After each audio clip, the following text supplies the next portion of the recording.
السلام علیکم ورحمۃ اللہ وبرکاتہ۔ الحمدللہ پچھلی ویڈیو میں سورۃ البقرہ کی آیت نمبر 20 تک اللہ پاک کی توفیق سے ہم نے پڑھا، سنا اور سمجھنے کی بھی کوشش کی۔ اللہ پاک میری اور آپ کی اس کوشش کو قبول فرمائے۔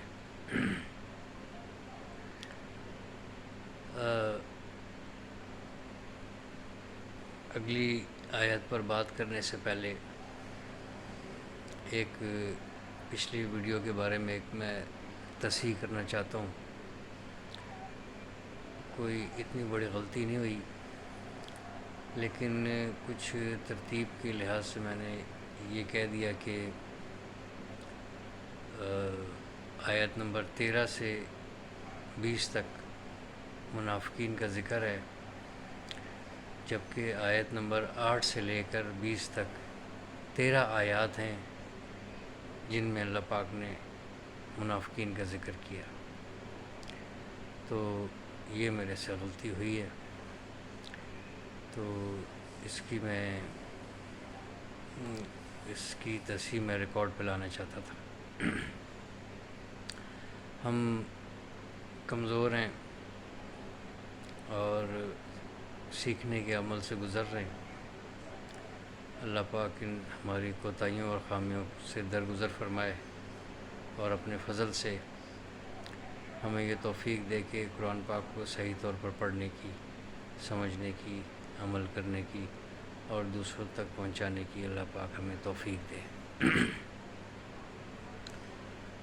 اب یہ آیت نمبر 1 سے 5 تک ایمان والوں کا ذکر کیا اللہ پاک نے، ان کی نشانیاں، ان کے خصوصیات یا ایمان والوں کی شرائط کہہ لیں، وہ اللہ پاک نے بیان کی کہ کیسی ہوں گی، کیسے وہ کن خصوصیات کے حامل ہونے چاہیے ایمان والے،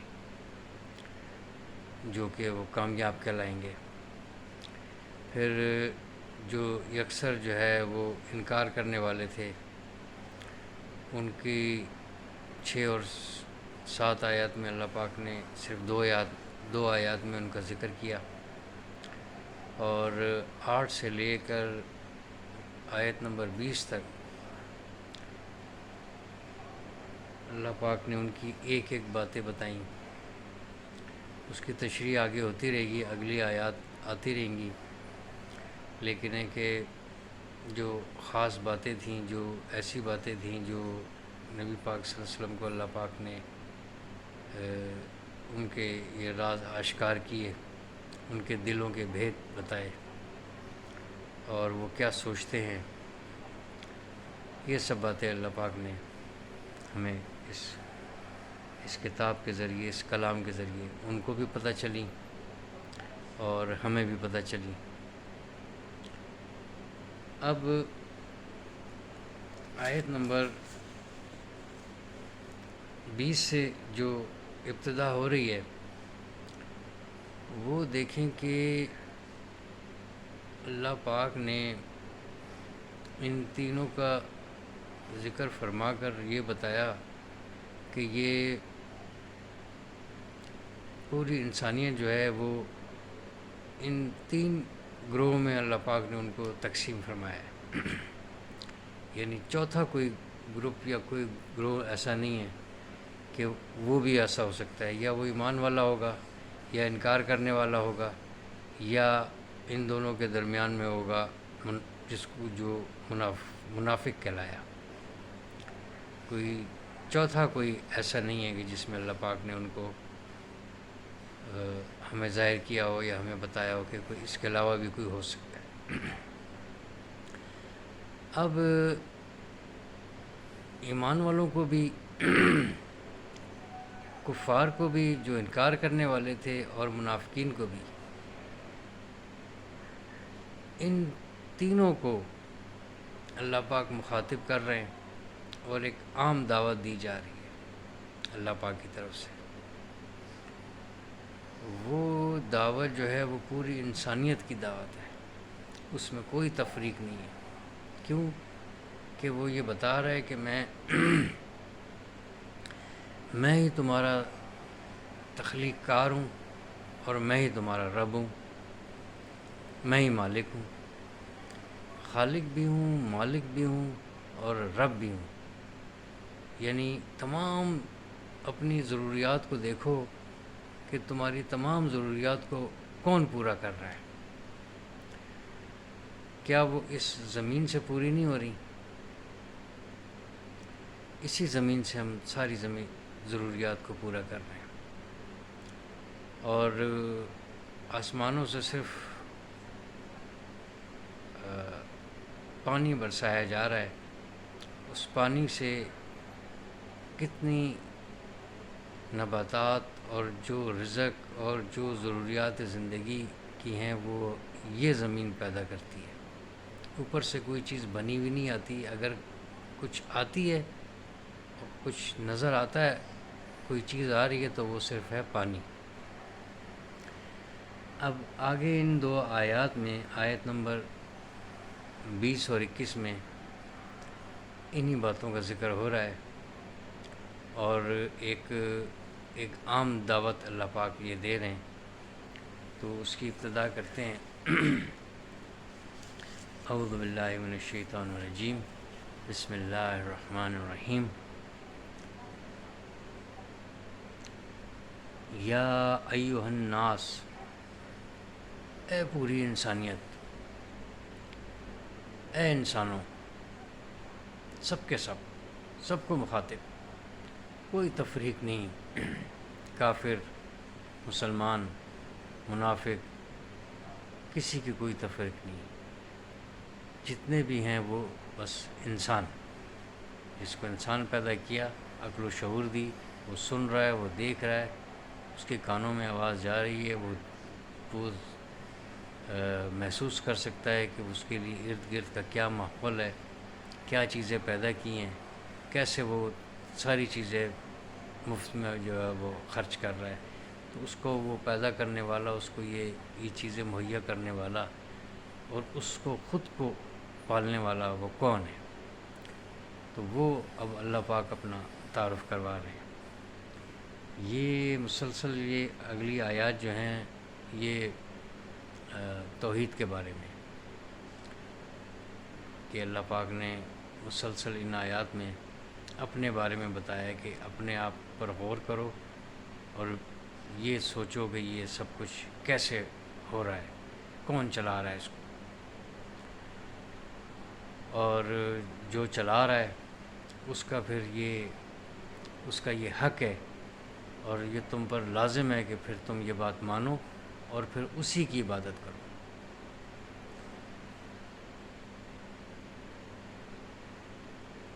تو یا ایھا الناس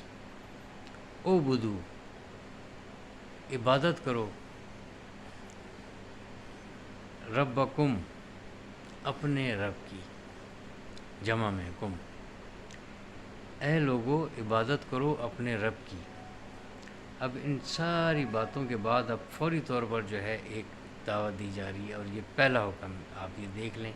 اس سے پہلے کوئی حکم نہیں ہے. اس سے پہلے صرف خوبیاں، خامیاں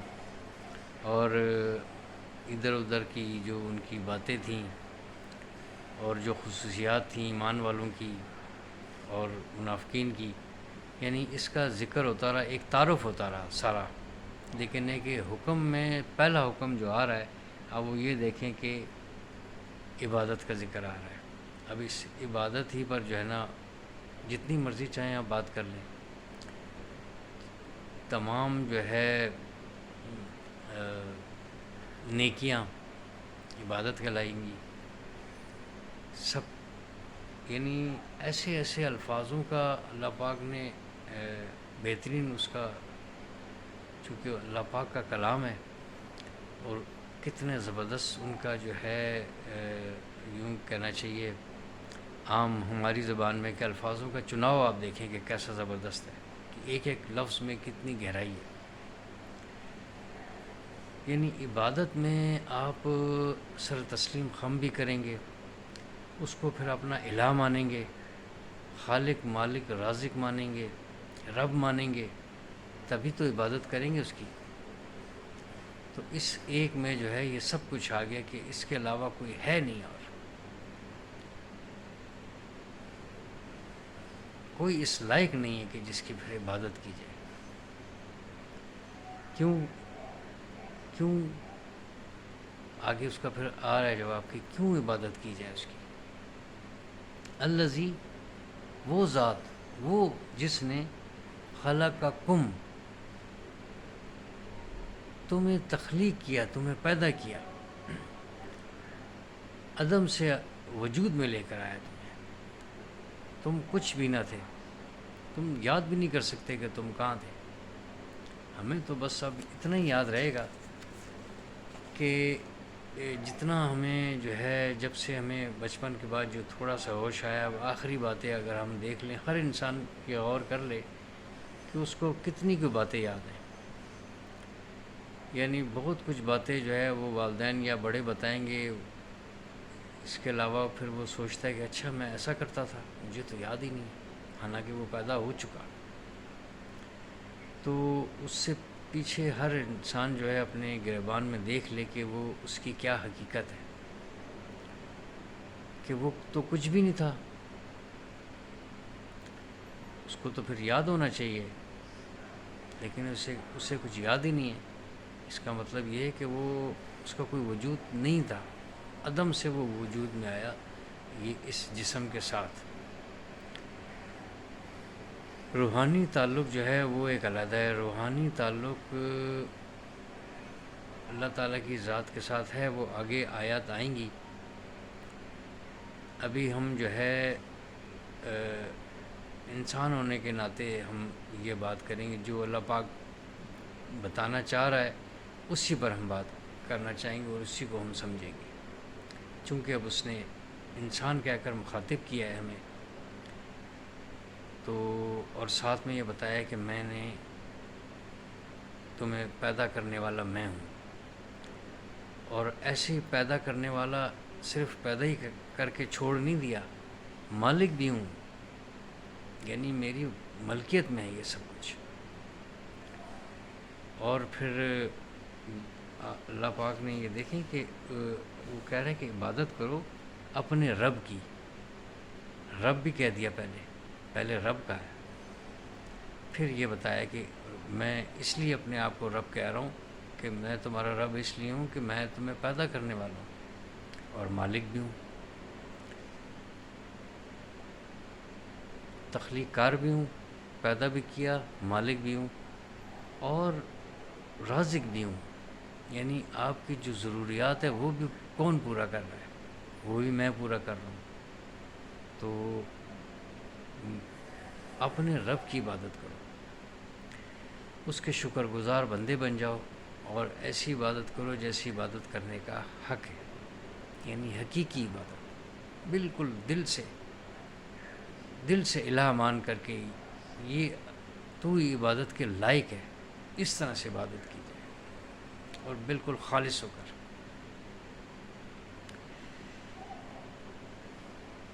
الذی خلقکم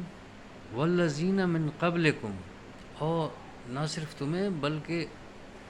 تم سے پہلے والے، تم سے پہلے بھی جتنے ہیں ان کو بھی پیدا کرنے والا میں ہوں۔ یعنی آپ یہ دیکھیں کہ آپ کی تو بات ہو رہی ہے، آپ کو تو کہا جا رہا ہے، لیکن ہے کہ آپ سے پہلے جن کو آپ بہت کچھ مانتے رہے، ابراہیم علیہ السلام سے لے کر ایمان والوں کا تو بات علیحدہ ہو گئی نا، کہ انہوں نے تو اس بات پر جو ہے نا کوئی اگلی بات سوچی نہیں، فوری طور پر وہ ایمان لے آئے۔ لیکن جو ایمان نہیں لا رہے ہیں، اہل کتاب اپنے آپ کو کہہ رہے ہیں کہ ہم اہل کتاب ہیں، اور جو ایمان لانے کا حق ہے وہ نہیں لے کر آ رہے، وہ بھی اس مخاطب میں آ گئے، کیونکہ ناس جو کہہ دیا، الناس، اے لوگو۔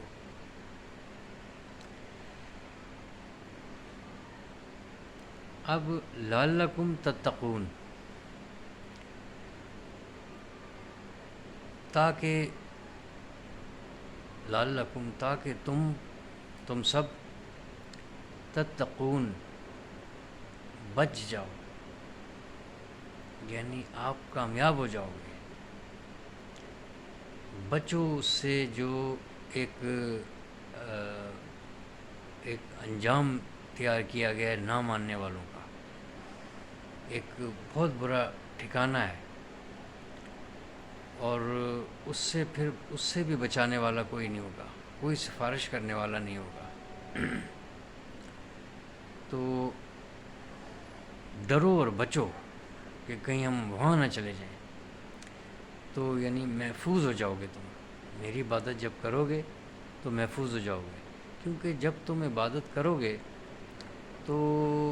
جو حقیقی عبادت، دکھاوے کی نہیں، منافقین والی نہیں، حقیقی عبادت او بدو کا ہے، جو بالکل جو ہے نا سر تسلیم خم ہو کر غلامی والی، بالکل تابعداری، صحیح مسلمان ہونا یعنی تسلیم کرنا، سر تسلیم خم کر کے تابعداری کر کے فرما برداری والی، وہ والی عبادت۔ اب عبادت کے اسٹرکچر کو، جو ڈھانچے کو آپ دیکھ لیں کہ بالکل اس کا قیام کرنا، اور اس کے آگے پھر جھکنا، اور پھر اس کے آگے جھکنے کے بعد پھر اگلا مرحلہ بالکل سر ہی نیچے رکھ دینا زمین پر۔ تو اس میں اگر حقیقی رنگ ہو تو پھر یہ اسی کو پتہ ہوگا جو وہ عبادت کر رہا ہے، یا وہ جو کر گئے، وہی پھر وہ اس کا اصل جو ہے وہ اس کیفیت کے ساتھ وہ لطف تو وہ لوگ لے گئے، یا اب بھی یقیناً کچھ ایسے ہوں جو لے رہے ہوں۔ ہم تو ایک کمزور ہیں، ہم تو کوششیں کر رہے ہیں، ہم تو ابھی تک اس کو سمجھنے کی کوشش میں لگے ہیں۔ یہ بھی اللہ پاک کی توفیق ہے، شکر الحمدللہ کہ اللہ پاک نے اس قابل بنایا کہ ہم جو ہے وہ پڑھ سکتے ہیں اور سن سکتے ہیں، یعنی سنی بھی ہیں نا باتیں۔ اب یہ باتیں جو میں کر رہا ہوں، میں ایک مثال دے کر سمجھا رہا ہوں کہ یہ باتیں جو میں کر رہا ہوں اس کانوں سے میں نے سنی بھی تو صحیح نا پہلے، ایسی تو نہیں ہے کہ میں ایک دم سے اچانک اٹھا، نہ میں نے کوئی الف با تا کوئی چیز سمجھی نہیں، ABCD کا کچھ پتہ ہی نہیں ہے، اور بالکل فر بدلا بولتا، یہ کانوں سے ہم نے سنی، یہ بھی اللہ پاک کا بہت بڑا شکر ہے۔ اپنے ہم جسم کے اعضاء پر ہی اگر ہم غور کریں تو یہ تخلیق کاری کا پتہ چلتا ہے کہ کس طرح کتنا زبردست شاہکار ہے۔ آگے وہ آیات بھی آئیں گی، 29 آیات تک تو ہیں، اس کے بعد جو شاید آیت نمبر غالباً 30 ہے، جس میں وہ پھر ابتدا اور یہ کہ کیسے یہ سارا پھر تعارف سارا چلنے کے بعد پھر یہ بتایا جا رہا ہے کہ وہ کیسے جو ہے آدم علیہ السلام کو اور پہلے انسان کو بنانے کے بارے میں جو سوچا تھا، بہت دلچسپ ہے۔ انشاءاللہ تعالی اللہ پاک وہاں تک ہمیں پہنچنے کی توفیق عطا فرمائے۔ تو اب اگلی آیت بھی ساتھ دیکھ لیں کہ الذی جعل لکم اردا فراشن، وہ ذات، وہ کیونکہ آپ یعنی عبادت کریں اس کی جس نے آپ کو اور آپ سے پہلے والے قوموں کو، پہلے والے انسانوں کو پیدا کیا تاکہ آپ بچ جائیں، تو وہ ذات کون ہے؟ کیونکہ تعارف تو اللہ توحید کی آیات چل رہی ہیں، تو بات ساری اب اللہ کی ہوگی، اب اس میں اور کوئی بات نہیں ہے۔ الذی وہ جعل لکم، کیونکہ آپ شکر گزار تابعدار بن جائیں، عبادت گزار بن جائیں، شکر کرنے والے بن جائیں۔ کیوں؟ اس لیے کہ وہ جس نے بنایا تمہارے لیے زمین کو فرش، فراشن، زمین کو بچھونا بنا دیا، یعنی کتنا لطف اندوز ہوتا ہے انسان بستر پر، بچھونے پر، کتنی راحت وہ اس کو میسر آتی ہے، کتنا وہ سکون لیتا ہے۔ یعنی مثالوں سے ہی زیادہ تر مثالوں سے ہی سمجھایا گیا۔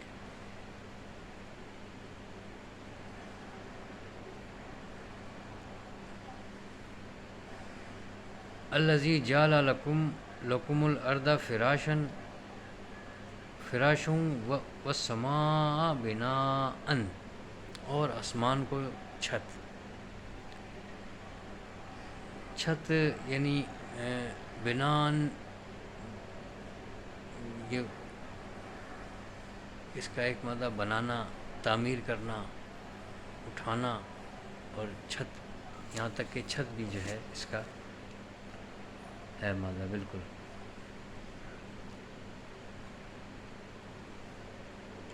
بنائی ہوئی چیز چھت۔ یہ لغوی مواد میں بتا رہا ہوں، آگے بھی چونکہ یہ الفاظ آتے رہیں گے۔ تو اب یعنی دیکھیں کہ چھت کتنی ضروری ہے۔ یہ دو مین باتیں ہیں نا، کہ زمین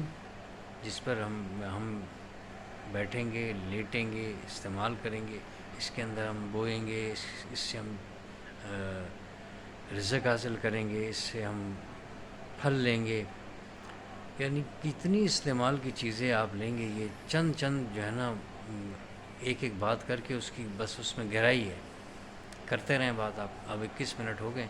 اب اس پر ہم بات کرتے رہیں، کتنی ہم باتیں کریں گے، مثالیں دیتے رہیں گے تو سب کچھ نکل ہی یہیں سے رہا ہے۔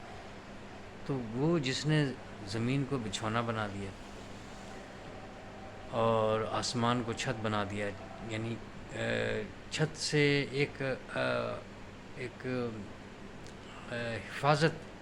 کا ایک کیفیت ملتی ہے کہ سر کے اوپر اگر چھت ہو تو لگتا ہے کہ میں کافی ساری چیزوں سے میں محفوظ ہوں۔ ابھی میں چھت کے نیچے بیٹھا ہوں تو باہر جو ہے نا وہ بجلی چمک رہی ہے، اتفاق سے آوازیں بھی آ رہی ہیں، بارش بھی ہوگی، تو میں کتنا محفوظ ہوں۔ تو یہ اللہ پاک بتا رہے کہ تمہارے اوپر جو چھت ہے، وہ چھت بنانے والا میں ہوں، تو تمہیں کسی چیز کا خوف بھی نہیں ہونا چاہیے، کہ آپ ایک محفوظ ہیں، ایک ایسی قرارگاہ پر ہیں، زمین قرارگاہ، ایسی قرارگاہ پر ہیں کہ یہ نہ سمجھیں کہ بالکل آپ کھلے، جیسے میں کسی جگہ پر بیٹھوں اور کھلے آسمان تلے، کوئی پتہ ہی نہیں کہ آندھی طوفان۔ وہ یہ بتانا چاہ رہا ہے کہ آپ ایک بہترین قرارگاہ آپ کو دی گئی ہے، اور اوپر آپ کے چھت بھی ہے۔ کیا ضرورت تھی ورنہ یہاں پر اس کے ذکر کرنے کی؟ اور یہ چھت جو ہے نا، یہ ویسی چھت نہیں ہے، اس سے جو ہے آپ کے لیے ہم اسی بلندی سے، انہی آسمانوں سے، اگلی آیت دیکھ لیں نا آپ، اگلا جملہ، آیت تو خیر شروع ہے، جملہ دیکھ لیں۔ وَأَنزَلَ مِنَ السَّمَاءِ،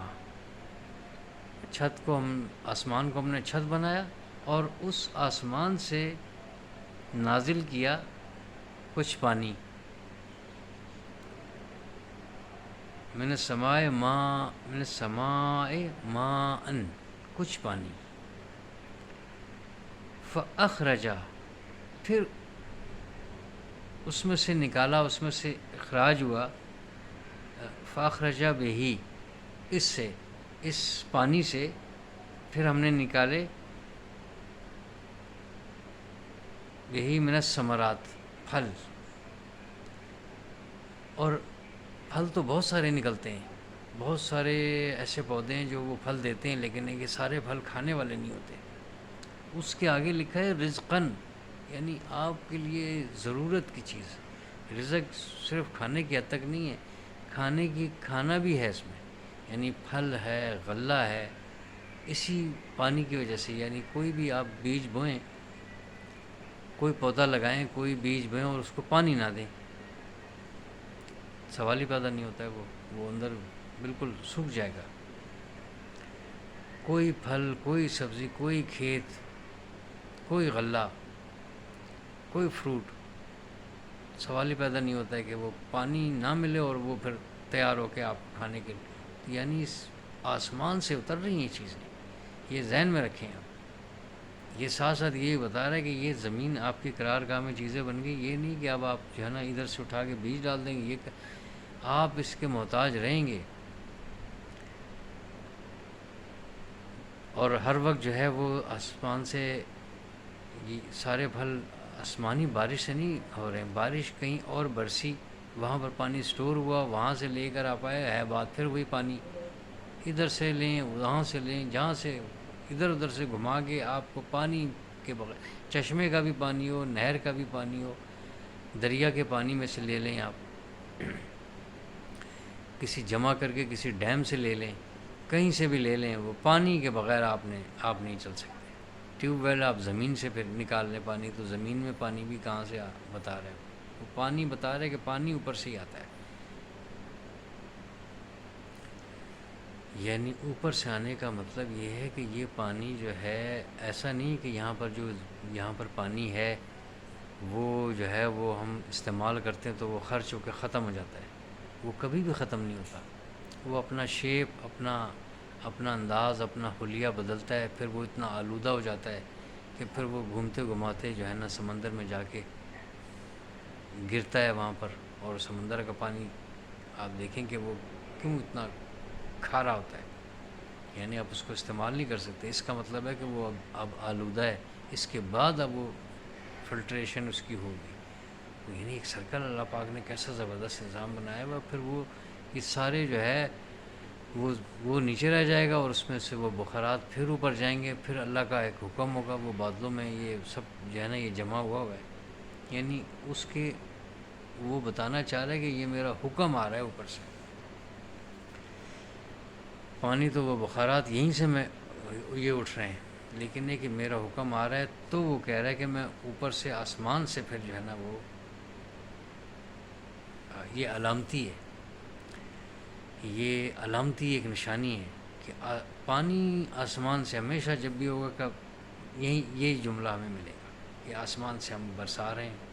آسمان سے برسا رہے ہیں، اور ہمیں نظر بھی آتا ہے کہ اوپر سے آ رہے ہیں، کہیں ہم یہ پھر تو سب کچھ جو ہے نا پھر ہمیں اس کی ضرورت نہیں پڑے گی نا، ہمیں دعا مانگنے کی، ہماری محتاجی ختم ہو جائے گی، اگر اس طرح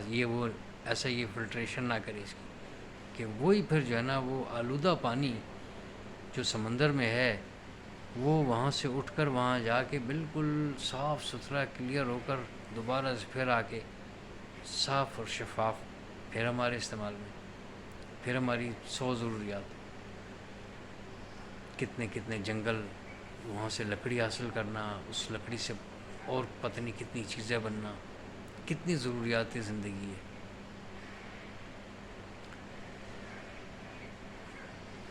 یعنی آپ سوچتے رہیں، اور ایک نظام ہے پورا رزق کا، اور اس کا غلے کا اور پھلوں کا، اور ادھر سے آ رہا ہے ادھر جا رہا ہے، ہر چیز جو ہے وہ محتاج ہے، تو یعنی وہ اپنی یہ بتانا چاہ رہا ہے کہ رب کے میننگ پتہ چل جائیں تمہیں کہ رب کس کو کہہ رہے ہیں، میں جو اپنے آپ کو رب کہہ رہا ہوں اس کا مطلب آپ سمجھ جائیں کہ آپ کو پالا جا رہا ہے، آپ کو اپنا ہی نہیں پتہ، بدیع السماوات، یعنی بدیع السماوات والارض، یعنی زمین اور آسمان کو پہلی بار پیدا کرنے والا، نئی چیز، کوئی بغیر نمونے کے، نمونہ ہی نہیں تھا، ایسا نہیں تھا کہ وہ کوئی چیز ہوئی، اب کوئی بھی لکڑی کی، اتنا بڑا لکڑی کا کوئی پیس اگر آ جائے، اس کو ہم کاٹ پیٹ کر ہم ایک کرسی بنا لیں، ایک صوفہ بنا لیں، ایک بیڈ بنا لیں، تو ہم نے کیا کمال کیا، لکڑی کہاں سے آئی، لکڑی کو تو پیدا کیا اس نے، تو لیکن پہلی بار جو پیدا کیا وہ ہے بدیع السماوات والارض، کہ بغیر کوئی یہ نہیں تھا کہ نمونہ تھا کہ کوئی یہ چیزیں لینے کے لیے کہیں سے اس نے میٹیریل لے کے پھر بنائی، بس اس نے کہا اور وہ ہو گیا، تو وہ ایسا رب ہے، تو پھر اس ہر لحاظ سے ہر جاندار کی ضروریات کا خیال، اور خاص طور پر بات تو انسانوں کی ہو رہی ہے، جانداروں کو بھی آپ دیکھ لیں کہ وہ جس کا جو رزق ہے اس کا علیحدہ سے انتظام ہے، یہ تو ہمیں دکھانے کے لیے، اور وہ خیر ہمارے لیے تیار کیے گئے ہیں، ہمارے استعمال کے ہیں، اور کسی نہ کسی طریقے سے کتنی ساری لگ بھگ، بس اب جتنا بھی کہا جائے کوئی اندازہ ہی نہیں ہے، لاکھوں میں جو ہے ایسے جاندار اور مخلوقات ہیں جو اللہ پاک نے پیدا کی ہیں،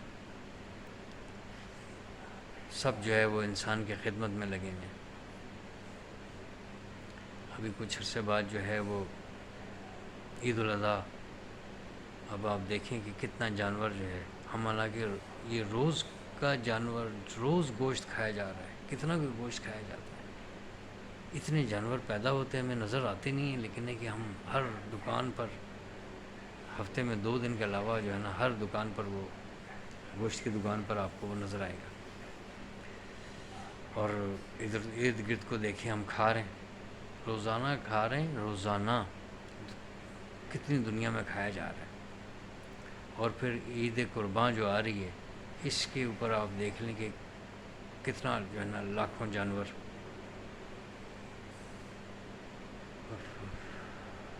کروڑوں کی تعداد میں جو ہے وہ، اور کوئی کمی نہیں ہے اس کی،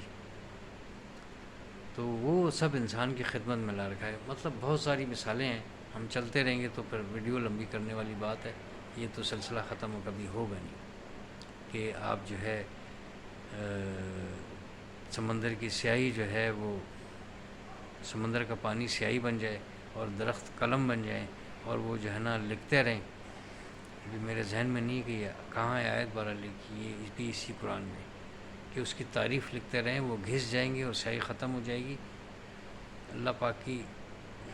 تعریف نہیں ختم ہوگی، پھر اتنے ہی اور لے آئیں، اندازہ لگائیں کتنا دنیا میں کتنا پانی ہے، یہ تمام سیاہی بن گئی اور جتنے درخت ہیں وہ قلم بن گئے، اب وہ لکھے جا رہے ہیں اس کی تعریف، وہ گھس گئے، سیاہی ختم ہو گئی، تعریف نہیں ختم ہوئی، دوبارہ پھر اور لیں، یہ آئے گی آیت آگے۔ تو یعنی یہ ہم چلتے رہیں گے۔ بہرحال اب آگے دیکھیں جی کہ وہ اس میں سے رزق یعنی ضروریات کھانے پینے کی، اور جو روز مرہ کی ضروریات، رزق میں جو ہے نا یہ تمام نعمتیں آتی ہیں جو استعمال کے لیے ہوتی ہیں۔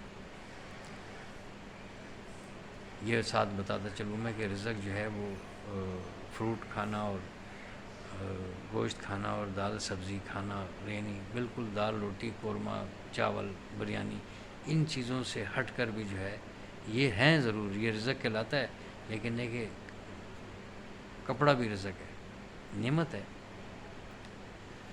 لباس بھی ہے جو ہم حاصل کر رہے ہیں، اور ضروریات زندگی کی جتنی چیزیں ہیں، یہ سب کی سب جو